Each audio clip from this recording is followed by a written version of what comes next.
The final story of tonight, we're moving back home to Canada and talking a little bit more about Canadian politics. And I hope you guys are not sick of eating Canadian politics for breakfast, lunch, and dinner. We have a whole fridge full in the back because it is election season. So there's got to be something election related every week, I've decided. So the final story of tonight is a story about the Liberals. So I'm not sure if you guys have been following the campaign of each of the parties, but the Liberals have had, I feel like, quite a few gaffes recently. You know, we talked about like the Mark Carney saying that we'd supply the U.S. with most of their semiconductors, which was like a bizarre statement that's totally untrue.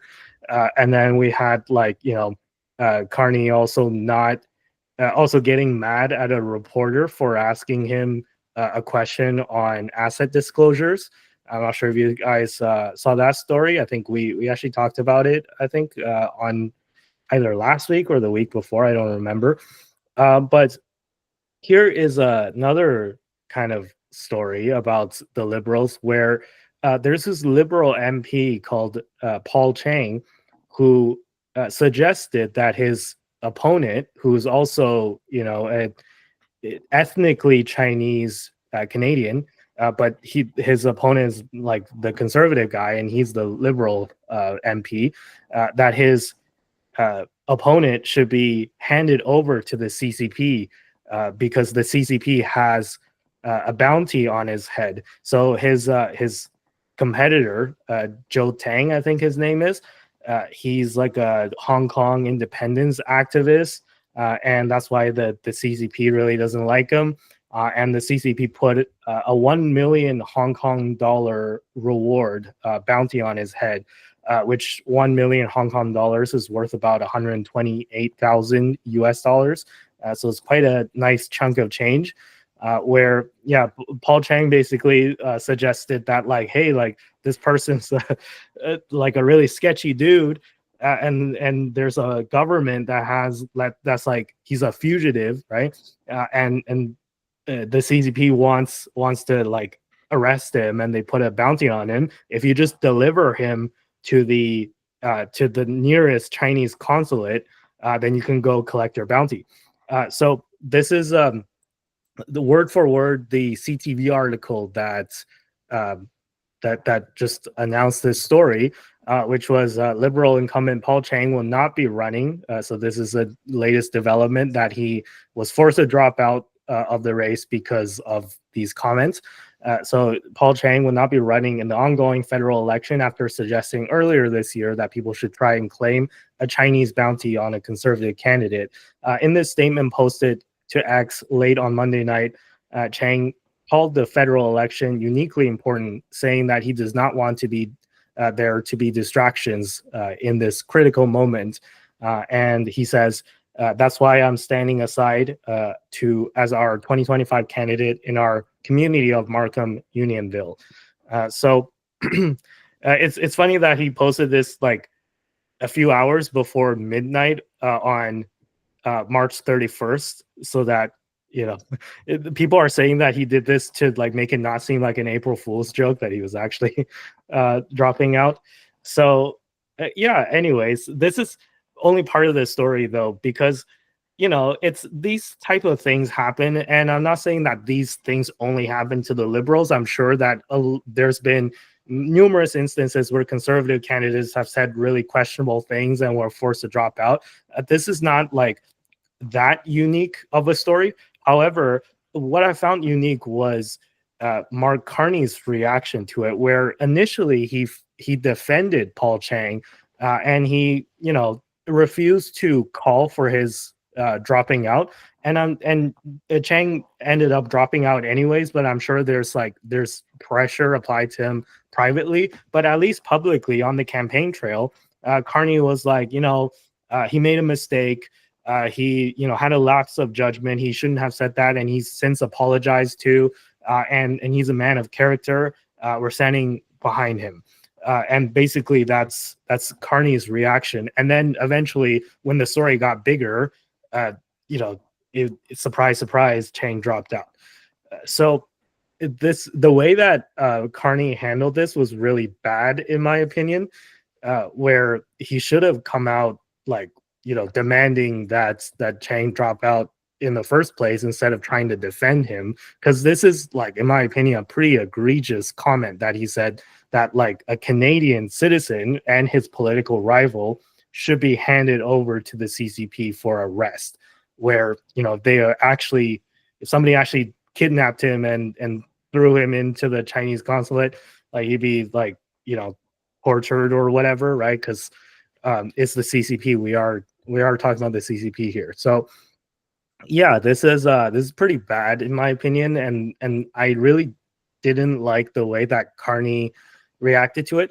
However, so far it doesn't seem like it's really affected Carney that much, because his polling numbers kept on going up.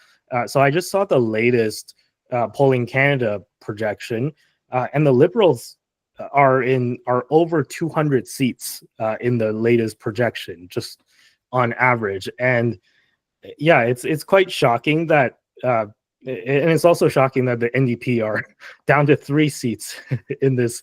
The NDP is getting absolutely destroyed. If these results are anywhere close to what the actual result will be. So, my question to you guys is, first of all, what do you guys think of this story? Do you guys agree with me that, like, Carney just totally messed up the response to it, to this, Paul Chiang scandal? And second of all, if it was, like, as bad as I'm saying it is, like, why is the Liberals still surging in the polls, right? Because this poll, like, this average estimate came out on April 2nd, so this was after this story had already kind of blew up and unfolded, but it doesn't seem like it's really affecting the Liberals. So, why is Mark Carney Teflon man? Like, it seems like nothing is sticking to him, when in fact there's been quite a few things, in my opinion, that's been somewhat alarming that's happened with regards to Carney. So yeah, just would be excited to get what you guys' thoughts are on this. I think, to answer your question, I mean, I don't think it'll be ridiculous to disagree with you that it is absurd that after hearing about such comments, his first instinct was to defend him and stand behind him. I know some people say, like, it's a joke, it's a bit edgy or whatever, and maybe a private citizen making such a joke in bad taste is fine. But an elected politician making that about his rival of all people is dangerous. It's the type of polarization and, like, this increasing radicalism that is really threatening our politics. And to your point that this is not unique to the Liberals, and that kind of, to me, answers why it didn't affect their performance in the polls, is that a few days ago, within the same news cycle, more or less, and I was just looking it up, there was a Conservative candidate who exited the race as well, named Mark McKenzie, who had made jokes about publicly hanging Trudeau at some point. And once again, it's like, if you are representing a party, if you're a politician, you shouldn't be making these types of comments, even as jokes. And that's kind of thing. Like, I think if now you were, like, I try to put myself in the shoes of, like, an average voter who was considering Carney. You hear that, it sounds absurd, and then within a few days, you found out that the Conservatives also had an exact same case, more or less. To then you say, like, oh, well, I'm not supporting Carney because he stood by him. Well, the kind of, like, the Conservative Party ignored these comments until they came to light as well. And on the flip side, it's also true. Like, some people who are, like, committed conservatives will look at the news and be like, well, a few days before that, Paul Chiang said this and the Liberals stood by him. But, like, the bigger danger to me then is that the more each party is willing to tolerate this type of language at all, or this type of threat or jokes or whatever they want to, propagandize it as, for lack of a better word, I think it sets a bad precedent. I think really the part that truly helps the Liberals in this election is that a lot of Canadians really don't like the character of Believer, and and I'm nothing short of a huge mistake by Carney, like the Paul Chiang thing, if it was the only thing that happened. I don't think it would budge their likelihood of winning at least a minority. Yeah, the conservatives have been fumbling their campaign since Trump's tariffs, and they haven't really gotten an answer to Mark Carney's appeal to the average Canadian. This well-educated guy, well-spoken, calm, sort of like progressive, but not too much. That sort of image is what a lot of Canadians like. And when believe his whole attitude being this angry guy, pointing out all the mistakes, like having all these slogans about Trudeau, once that target was no longer there, it really weakened his appeal to a lot of the anti-Trudeau people. So yeah, it'll be very interesting to see how accurate the polls are. The fact that the NDP is crashing hard is not surprising. I think it speaks to all of the strategic voting that you mentioned earlier, and Jagmeet being sort of too tied to Trudeau. I don't think that's going to help them change their fortunes anytime soon. But I think that was the last remark I had. Justin? I thought what you were saying was pretty interesting, regarding like Pierre being maybe a little bit him losing appeal after Trudeau is gone, and that Carney seems to be a lot harder for them to stick something on. And I think on that front, like Carney, I feel like Canadians in general are more left leaning as a country. And I think that's why people are really rallying around Carney. I don't think it's actually like a Carney is great scenario. It's a we hated Justin and we don't really care about Jag B. So it's either Carney or well, we don't. They didn't. I think they don't. I don't think there's a humongous amount of love for Pierre the way.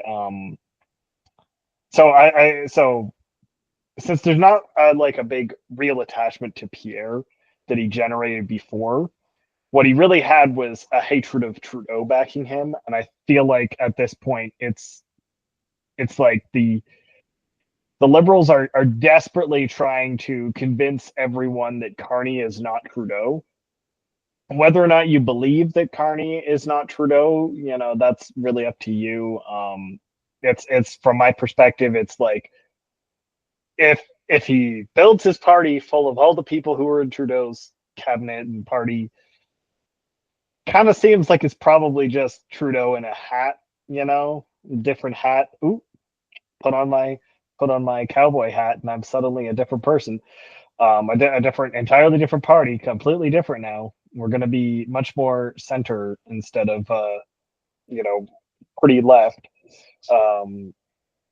Which I feel like the big disconnect is that, people tend to be more socially liberal in Canada. I feel like there is a more of a fiscal conservative portion of the population who did not find Trudeau very appealing. But now that there's Carney kind of trying to position themselves in a middler ground, I feel like there's more of a appeal on that front. So I think that Pierre's finding himself in a hard spot to really differentiate himself from Carney, because Carney is just honestly just grabbing anything good from Pierre and being like, haha, my idea too. And so I think that the Canadians we're really craving a more fiscally conservative yet socially liberal leader, and they're latching onto Carney because he's from I suspect the majority of people's perspective, the closest thing they're going to get. He's a central banker. He led the country through the 2008 crisis. He definitely led so much. But that the perception is that he had some impact on managing that crisis, which I mean, from my perspective, how much he actually did is debatable. But I just think that it's really more so about them wanting a new someone who is more responsible at the helm. And Pierre was really good at convincing them that he was better than Trudeau, but he's not so good at convincing them that he's a more responsible option to when there's a liberal option that seems more responsible, even if it remains to be seen whether or not he actually will be. Yeah, I just wanted to add, I agree with everything you said. I think a lot of Canadians are really hoping that Carney is that fundamental shift towards the socially progressive, fiscally conservative side. I agree also with you that I think it will be disappointing given just how similar the cabinets are. But I think the other thing that is really getting in Poilievre's way is how Trump-like he is in the minds of many Canadians, and even in the way that he has presented himself leading up until now. He tried to capture a lot of the same energy without going to the same level of Trump actions, I guess. And it seems to have rubbed off a lot of people the wrong way, but they were willing to deal with it as long as he's not Trudeau, or as long as it's not the Liberals. But now that you have things like Trump's threats and the tariffs, and then Danielle Smith going on her own and trying to promote how much Poilievre is like Trump and how much they'll get along great.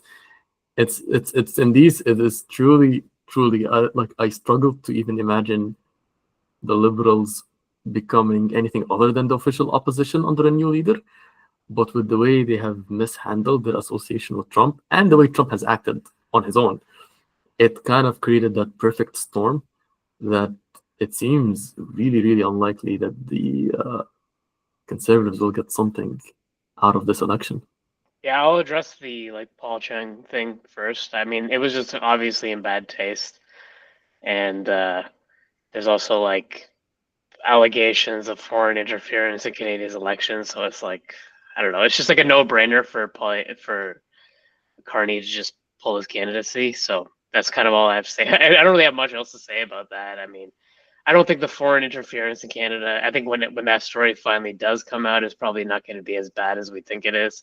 I just think that political parties tend to talk to representatives from other countries about economic matters and stuff. That's probably all it's going to be. I don't think that it's a spy movie type thing, but it's one of those things that's kind of in Canadian politics. So it's just a bad look. And you're talking about a foreign country arresting your political opponent. And Amar's point about it's we're so divisive at this point over so many things. It's just not a healthy way of talking about our country and our democracy. It's not healthy in general. If you're talking about if you're talking about your opposite being arrested and stuff, it's not good. Anyways, I think that Carney should have just handled it swiftly, and it was disappointing he didn't. In terms of why it didn't impact the polls, I think this is a part of the election where a huge percentage of the country is actually still undecided. I'm only throwing out numbers here, but let's say 15% of the country was solidly undecided. When the polls called them, they just don't get represented in the polls. So the numbers that we're seeing right now can switch really quickly as people actually start to read the platforms and stuff. I've talked to a few people, people haven't even gone to the websites to read the platforms yet. They're kind of just subtly following it. I think that Carney's getting a lot of help from the media right now. I think the Trump issue helps him a lot. And I think that there's some aspects of what you guys said about Poilievre is true, but I think a lot of it's just actually the talking points of liberals. So I don't think it's actually that representative of the truth. I think there's actually a lot of Canadians that are open-minded about Poilievre. I don't really think they see him as a Trump figure. I think liberals do, but liberals are going to say that anyways. So I don't really think that's true. I think that the Poilievre's biggest problem right now is that he's failing to get into the conversation. I think that like just like repeating the liberal points on the trade war did not differentiate himself on the most important issue that's facing Canadians right now. Like Canadians actually probably want to see differentiation between the candidates to see if maybe this guy will handle the trade war a little differently. But like Poilievre's just saying exactly what liberals are saying. So he's very much failing on that issue. I mean, I think that the reason the Conservatives are failing isn't because Carney's running a great campaign. I think it's because they're not running a good campaign. They're not running an excellent campaign, I would say. I think that like when it comes to energy and stuff, the Conservatives are kicking the Liberals' asses. Like I think that if you look at the crowd size, if you look at like the actual grassroots, the Liberals are not doing that well, and the Conservatives are doing very well. But I think that the dynamics of Canadian politics are that the Conservatives always are underdogs when it comes to Canadian media, which often is more left-leaning. And I think that the Canadian media is, for the most part, campaigning for Carney and making him look like a fighter for Canada and all that stuff. And Poilievre is literally not even getting in the news.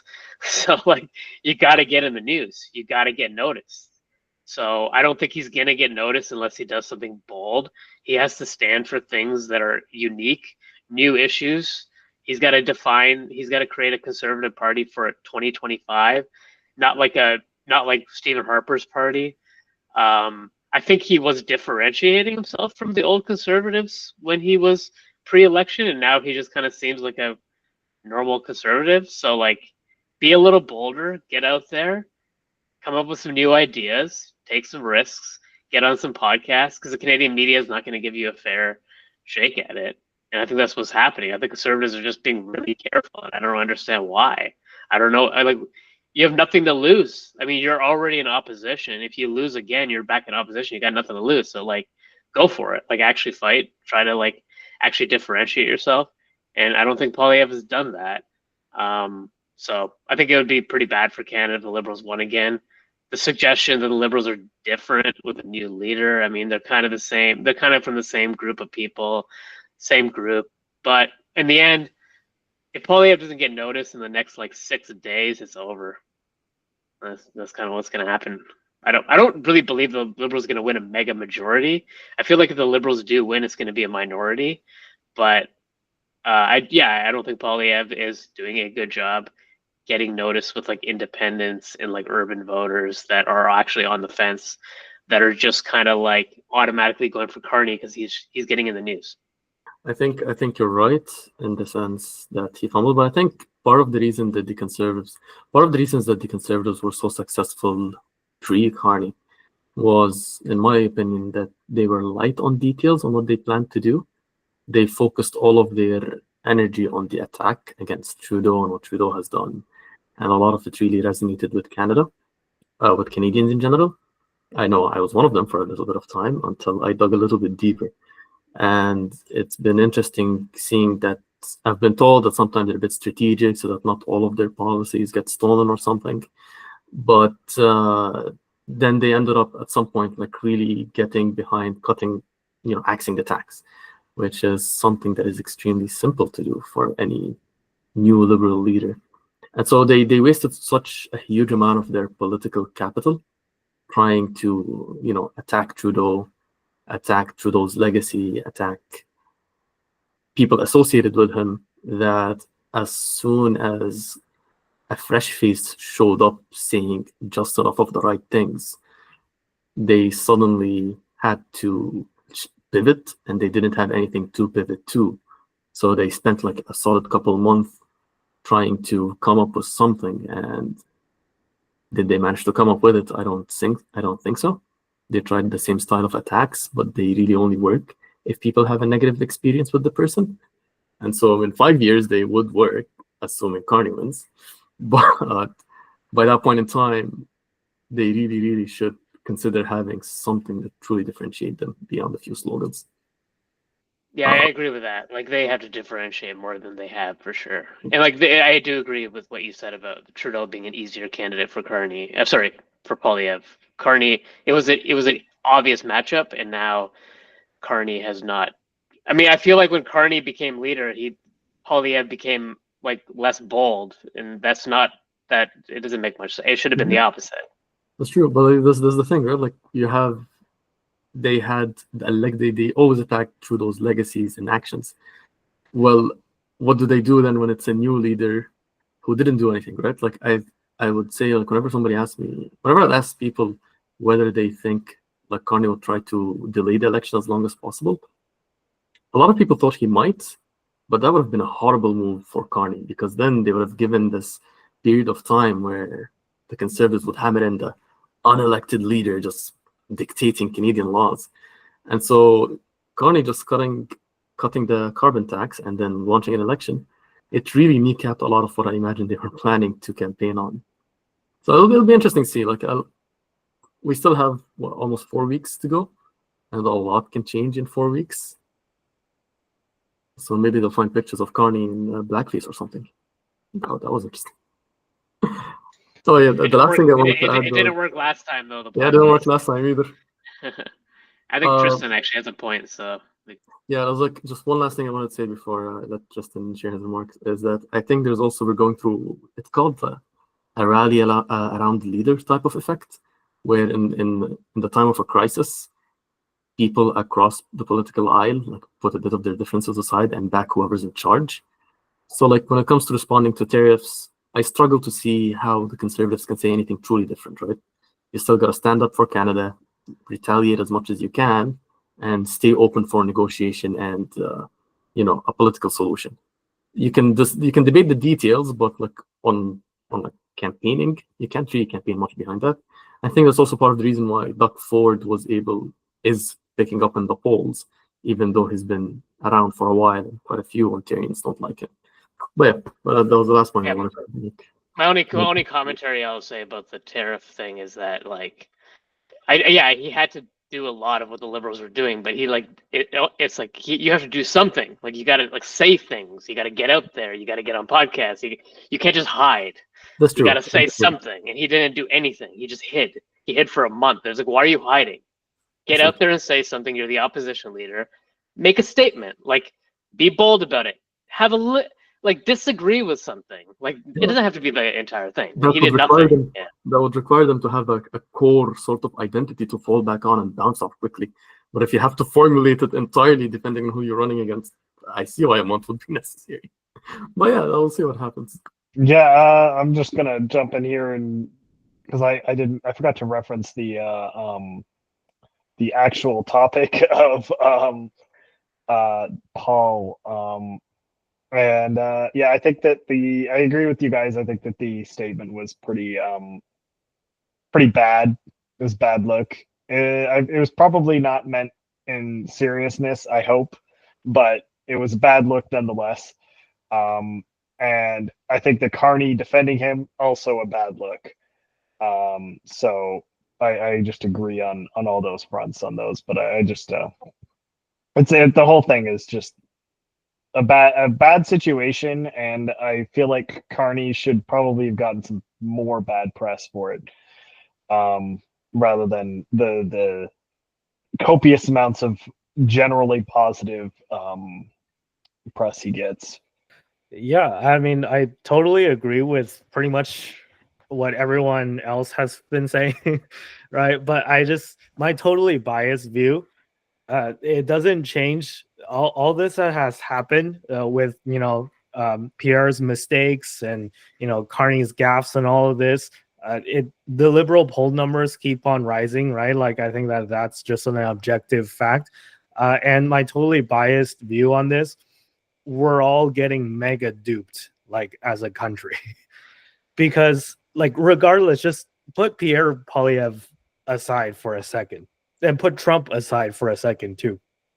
If we were just to look at the Liberal Party, like objectively speaking, if this was an election that was on the key issue was the record of the Liberal Party for the past 10 years, I think that you can make a solid argument that they should not be given another 4 years, right? Just regardless of what you think about any other party, any other candidate. I'm not saying necessarily that you must absolutely have to vote for Pierre, but it's just I find it incredibly hard to justify voting for the Liberals.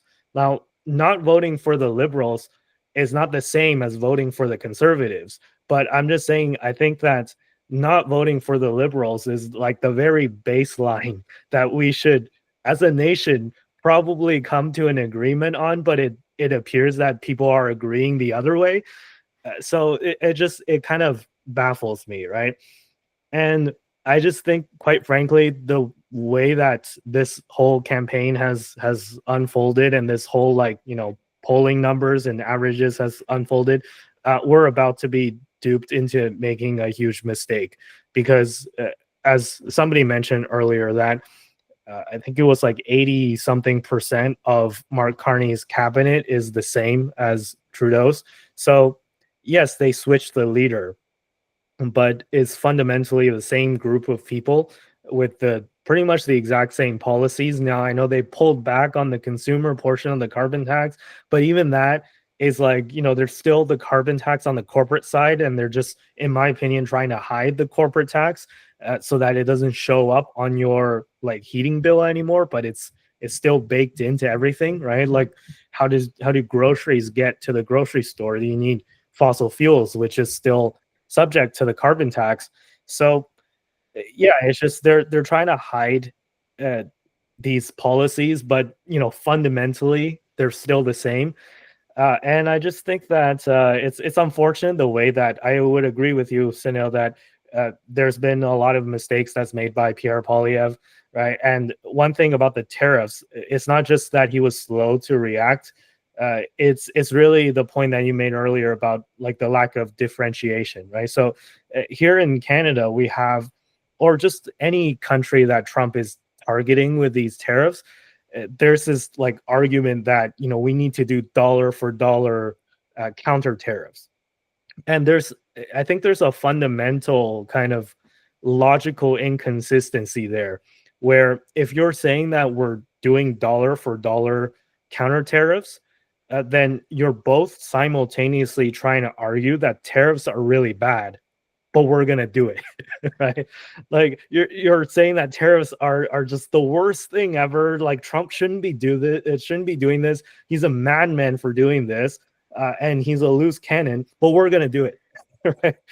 Like that's essentially what you're saying, right? So I think as people like to make fun of like Maxime Bernier and the PPC, and I know they're kind of like a meme these days, but like one thing that I will say that I actually agree with Maxime Bernier on was that I saw a podcast or an interview where he was saying that, like, no, we shouldn't do counter tariffs towards the United States. Like, let's just why tax our own citizens? Why not just continue to buy cheap goods from the U.S. so that way we can, sustain a long-term trade war if Trump's intention is to drag this trade war on for a really long time. Like, the counter tariff will only cause us to be less competitive. So, that is definitely, I think, a very logical position to take. But that's not what the conservatives chose, and that's not what the liberals chose. And on this issue, actually, the liberals and the conservatives are actually in complete agreement for once, that we should be doing dollar for dollar counter tariffs. And I just think that that's a little bit of a mistake. But I don't know who raised their hand first, but whoever did. Sunil, you can go first. I had a quick point, and then I'll pass it back to Elmer. But I thought that the whole like consumer carbon tax conversation was really disturbing and dystopian in a way. And to describe that, like we've never referred to the carbon tax as the consumer carbon tax. We've always just referred to it as the carbon tax. And then Mark Carney came out and said he's going to get rid of the consumer carbon tax, and nobody wanted to have a conversation of why he injected a word into it. Like nobody, like no, the only place I heard that this was only going to get rid of the consumer portion of the carbon tax was like on YouTube and through you guys and like on X. Nobody in the Canadian media wants to have a conversation with the fact that Mark Carney is changing the carbon tax to be what's the word, less transparent. It's a less transparent tax because it's baked in still. They're and Carney said he's gonna still potentially raise levies on industry. and nobody wants to have that conversation in this country. And what's even most like shocking about it is the conservatives haven't even raised this issue. Like Polyev hasn't even said that explain the difference between the consumer carbon tax and the carbon tax. I just find that it's very dystopian from like an information point of view of how little Canadians even discuss details of policy, that like simplest policy detail. That's actually very interesting. It was not the point I was going to comment on, but I think you're right. It is actually a very sneaky way to do it. But I think the problem the conservatives are having at pointing it out is they want it to be catchy. I think their strategy is to be as catchy as possible, and you can't. They've tried a few things about how like, oh, it's not actually repealed, but it doesn't seem to be resonating with as many voters. But yeah, no, Carney has been benefiting a lot of like positive coverage for a variety of reasons. Part of it's obviously biases and agendas, but here we are. The point I actually agree, but yeah, but to put all of that aside, we can talk about him all day and won't get anywhere. The point I wanted to mention though is I actually disagree with you there, Andy, about the how counter tariffing is a bad idea. I think that the problem with tariffs is, and the argument against tariffs, for people who say tariffs are bad, they tend to say it's bad because other countries will also start applying their tariffs, and then we all end up losing out because of it. You can make an argument that well, if we don't apply it, we don't have to deal with its consequences. But if somebody is punishing your exports and you do absolutely nothing in retaliation, are you really negotiating with them? If Trump plays precedent as a way to get Canada to do certain actions, are we just going to cave in to every demand they make without actually even putting up some fight? And I'm not going to get into, I think it's delusional when people think like Canada can really fully stand up to the US and like punch equally back. I think that's absurd. But Canada can still cause certain amounts of damage.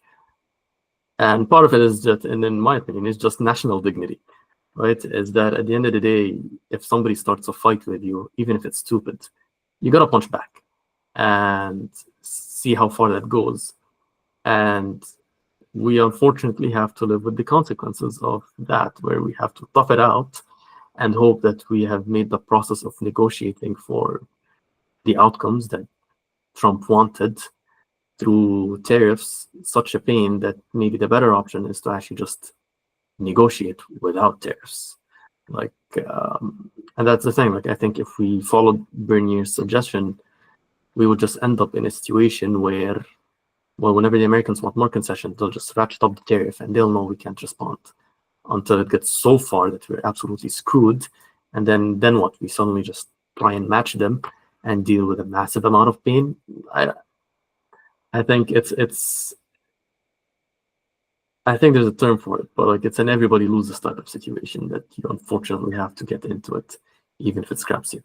But yeah, I just really wanted to share that my opinion on that. But yeah, I mean, so let me like clarify my position a little. I wasn't suggesting that we shouldn't do anything in retaliation if the Americans tariffs us, but I'm just really questioning the wisdom of counter tariffs, and especially dollar for dollar counter tariffs, which is what Pierre Poilievre and Mark Carney, or the liberals in general, are suggesting, right? So, I would be for targeted tariffs more instead of dollar for dollar, right? And if you just focus, it doesn't necessarily have to be dollar for dollar. I think that's maybe a little bit misguided. And it's also like we should maybe pick out certain industries that are, that have more impact to the Americans to counter tariff those, or that we import from America to counter tariff those. I mean, that gives us less impact, negative impact. So it's just I think that we should be looking for, a more targeted approach. And there's also like non-tariff related countermeasures that you can use, right? Like there's suggestions that saying that, oh, maybe like, you make it less convenient for you raise the fee for American jets to pass over Canadian airspace, or you make the border process of travel between Canada and the U.S. a little bit harder for citizens, right? Because it's like if we're discouraging Canadians from going to the United States to spend money there, and Trump wants us to increase border security anyways, right? So yeah, I mean, there's different ways that you could kind of approach this, but like counter tariffing is basically like it cripples our ability to sustain a really long trade war if that is Trump's true intention, right? Like if you actually believe that like Trump is just kind of using this as a negotiating tactic, and then we're gonna kind of counter tariff each other, but only for like a month, and then we're going to work something out, then maybe, right? But I think we need to like hold on to the possibility that this is going to be a more drawn out, sustained thing. And I'll say, yeah, that is a very sensible position that you have. I think what ends up happening, there's this unfortunate side of politics where sometimes the most sensible position requires a little too many words for people to really get behind. So if somebody goes with counter tariff, like dollar for dollar if we have to, and they leave it at that, then when the time comes, what they do is usually they do targeted tariffs, like what we've seen so far. And then they'll keep that option at the end there. It's okay, if we're desperate, we'll use it. Maybe they'll always claim they'll never be desperate. But that is the biggest downside with any political communication or a sensitive topic, is that it's something I think about a lot, but it's how do you get people more interested in looking beyond the slogan? That is something I think our generation needs to get better at. And I'm not saying like people here, like I think like as a whole, we're so used to just quick bites of information. And that's what all of the parties and the social and the media companies and the social media algorithms optimize for. So yeah, I mean that's a good point, but this is also ties into why I'm very suspicious of Carney, because he literally made this, he called a snap election, and he made this campaign the shortest possible campaign that is allowed under the Elections Act. I think it's a good idea. Otherwise, you would have had an unelected candidate, an unelected prime minister running the show for months on end. But there's also a maximum amount of time, right? I think it goes from like 36 days to 50 something days. Like if he had chosen 50 something days, I feel like we would have had a few more weeks to kind of let everybody hash out like their campaign positions a little bit better. But making it the shortest campaign possible, I feel like he just wants to like sneak into office for 4 years while his polling numbers are high, right? Like that's the vibe that I'm getting, and I feel like are kind of not seeing it that way. Yeah, I was just gonna say one last thing, but the tariffs is just the only problem I had that rubbed me the wrong way was that like they were clearly performative, like the second Trump escalated when we put tariffs on, he escalated, like they're off. Like it was just so clearly performative that it had a hard time not rubbing me the wrong way. And I felt like the entire tariff fight was just like a ploy for the liberals to like reposition themselves, which they did. So like I was just like, okay, now we're gonna have to watch the liberals like play games for a month when we probably should have had an election in January, and then it ends up helping them get reelected. And that's kind of where it rubbed me the wrong way, is like the idea of retaliation is one thing, but like the fact that the liberals like retaliation was all performative and all kind of nonsense, and they had the media kind of helping them with the tariff conversation, not questioning them when I would say they made a few bad moves, like Trudeau flying down to Mar-a-Lago and stuff. But in the end, yeah, and that, like what rubbed me the wrong way is the liberals were performative and the conservatives didn't differentiate themselves at all. Like Andy came up with a couple of examples. There's other things you can do, and the conservatives didn't even like raise the subject. So that was kind of disappointing for me.